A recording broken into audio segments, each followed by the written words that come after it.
তো পুজো দেওয়া হয়ে গেছে। আসলে প্রবলেম হয়েছে কি, ভালো কাজ করতে গেলে কোনো না কোনো বাধা আসেই। ভিজে এসেছি, এখন জন্মদিনের স্পেশাল পায়েসটা নতুন ক্রিয়েটার হয়তো উঠতে পারবে, জীবনে কিছু করতে পারবে, ভালো উপহার। Hey guys, welcome back to my channel. জানি তোমরা সবাই ভাবছো যে আমি রাস্তার মধ্যে কি করছি। अबे जल्दी बोल, कल सुबह पनवेल निकलना है। আসলে আজকে হচ্ছে 21শে আগস্ট, আমার বাবার জন্মদিন।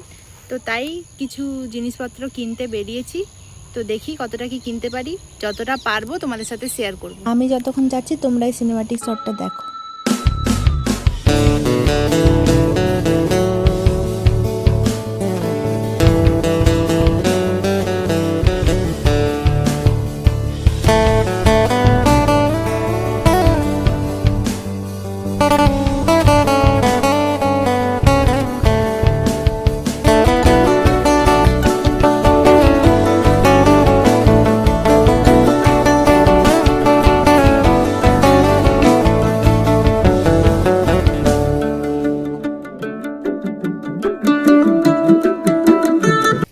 পনির নিতে এসেছিলাম, পনির নেওয়া হয়ে গেছে।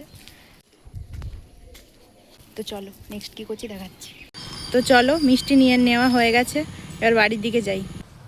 তো গাইস, আমি এইমাত্র বাড়ি ঢুকলাম। আসলে প্রবলেম হয়েছে কি, আমি আসলে আজকে সকালবেলা একা বেরিয়েছিলাম, তার জন্য তোমাদের সাথে সব কিছু শেয়ার করতে পারিনি, প্লিজ কিছু মনে করো না। আর বিকেলবেলায় কী কী করছি আর আজকে কী কী রান্না হচ্ছে, সারা দিন কী কী করছি, কতটা বাবাকে স্পেশাল ফিল করাতে পারবো সেটা জানি না। তো কী কী করছি সেগুলো সব তোমাদের সাথে শেয়ার করার চেষ্টা। তো বাড়ি এসে দেখছি মা বাবার বার্থডে স্পেশাল ব্রেকফাস্ট বানাচ্ছে, বড়া। সেটা দেখে আমি স্নান করতে চলে গেলাম। তো আমি এই স্নান করে এলাম, এবার একটু যাব পুজো দিতে। তো বেশি টাইম নেই, পরে কথা বলছি। তো এই যে পুজোর জিনিসপত্র গুছিয়ে নিয়ে যাচ্ছে এখন মন্দিরের দিকে। মন্দির বেশি দূরে না, এই সামনেই। তোর প্রলয়ঙ্করী রূপে কেঁপে ওঠে শত্রুর তরবারি। জয় জয় মা, হৃদয়ের ভাষা পায় প্রাণ, সে যে মা। তো পুজো দেওয়া হয়ে গেছে, ওখানে কিছু ক্লিপ নিইনি, কারণ পুজো হবে ওখানে ক্লিপ নেবো, ওটা ভালো দেখায় না। আমি পুজো দিয়ে এলাম, মা তখনও রান্না করছিল। ক রকমের ভাজাভাজি হচ্ছে এখানে, তো দেখতে পাচ্ছি 4 রকমের আছে, অনেক বাকি আছে।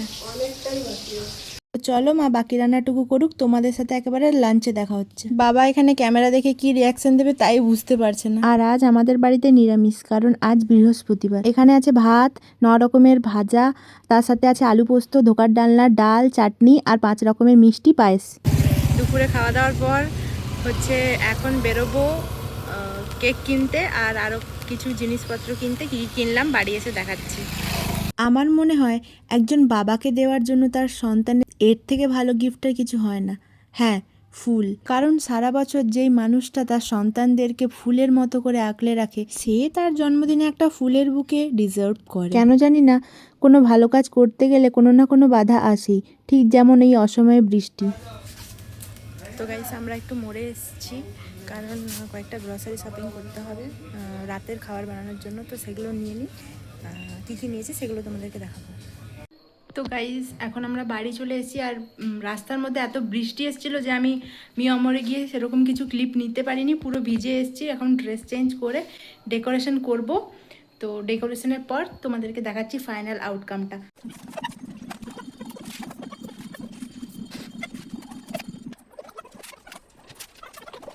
A few moments later.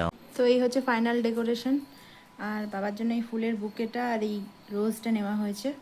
এখন বনু কেকটা ডেকোরেট করছে। বনু কেকটা ডেকোরেট করতে থাকুক, ততক্ষণ আমি তোমাদেরকে ফুলের বুকেটা একটু সামনের থেকে দেখিয়ে দিই। আর এটা ছাড়াও বাবার জন্য আরেকটা গিফট নিয়েছি। হ্যাঁ, এই ব্রেসলেটটা নিয়েছি। কেমন হয়েছে অবশ্যই জানিও কমেন্ট করে। তো কেক ডেকোরেশন মোটামুটি ডান, শুধু ক্যান্ডেল লাগানো বাকি আছে। এখন বাবাকে ডাকবো। এখানে সবাই ওয়েট করছে বাবা আসার জন্য। তো বাবাকে ডেকে আনলাম। Happy birthday. আঙুলে আঙুল ছুঁয়ে শেখালে তুমি জীবনের পথ চলা। বাবারা বোধহয় এরকমই হয়, তাই না? যারা বুকে একরাশ আনন্দ নিয়েও মুখে সেটা প্রকাশ করতে পারে না। হয়তো সময় আর পরিস্থিতি তাদেরকে এরকম হতে বাধ্য করেছে। বাবা মানুষটা ঠিক কী দিয়ে তৈরি সেটা আমার জানা নেই। যারা তার নিজের পুরো জীবনকে হাসি মুখে উৎসর্গ করে দেয় শুধু তার পরিবারকে ভালো রাখার জন্য। বাবা ডাকটার মধ্যেই কেমন যেন একটা অজানা ভরসা আছে, তাই না?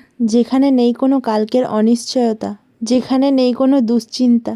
বাবা মানে আমার কাছে দুর্গাপুজোর ঢাক, কালী পুজোর বাজি, শীতের কম্বল আর গ্রীষ্মের সেই বট বৃক্ষের মতো যে নিজে রোদে পড়লেও সকলকে সবসময় ছায়া দিয়ে যায়। বাবার জন্য যত বলবো ততই কম পড়ে যাবে, কারণ এই হাতে গোনা কটা শব্দ দিয়ে বাবার ভালোবাসার মাত্রা অন্তত মাপা যাবে না।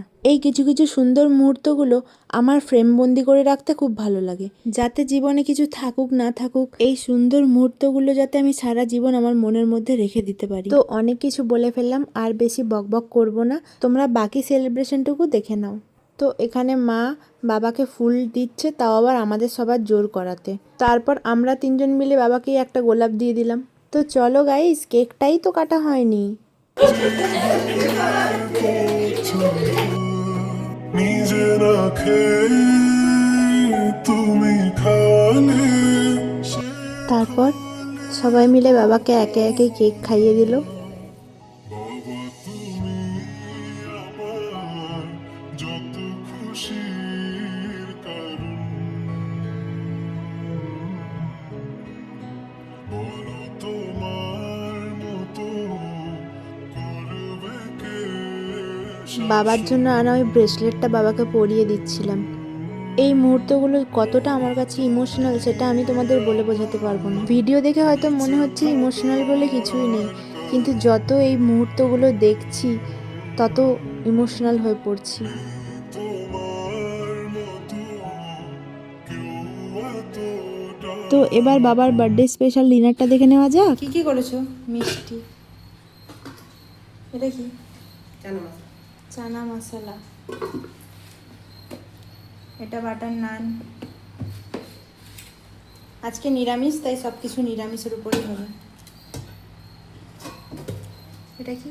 পোলাও, বাসমতি পোলাও। আর তার সাথে ছিল পনিরের একটা কিছু প্রিপারেশন, পায়েস। আর এটা জন্মদিনের স্পেশাল পায়েস তো থাকবেই। Meanwhile. তো গাইজ, আগের দিন বাবার বার্থডে ব্লগটা আর কন্টিনিউ করতে পারিনি, কারণ সবাই তারপর খাওয়া দাওয়া করছিল অবভিয়াসলি। আর একটা ফ্যামিলি খাওয়া দাওয়ার টাইমে আমি চাইনি ক্যামেরা অন করতে। তো যাই হোক, কোনো কারণে এটা হয়নি কন্টিনিউ করা, তাই আউটরোটা আমি এখন দিচ্ছি। যদি ভিডিওটা ভালো লেগে থাকে অবশ্যই একটা লাইক করে দিও আর শেয়ার করো, কারণ আমরা নতুন ক্রিয়েটার, আমাদেরকে যদি তোমরা সাপোর্ট করো তবেই একটা নতুন ক্রিয়েটার হয়তো উঠতে পারবে, জীবনে কিছু করতে পারবে। अच्छा हमको सिखा रही है। অবশ্যই একটা লাইক, শেয়ার অ্যান্ড সাবস্ক্রাইব করে দিও। তোমাদের সাবস্ক্রাইব আমাদের কাছে অনেক বেশি ইম্পর্ট্যান্ট। বাই।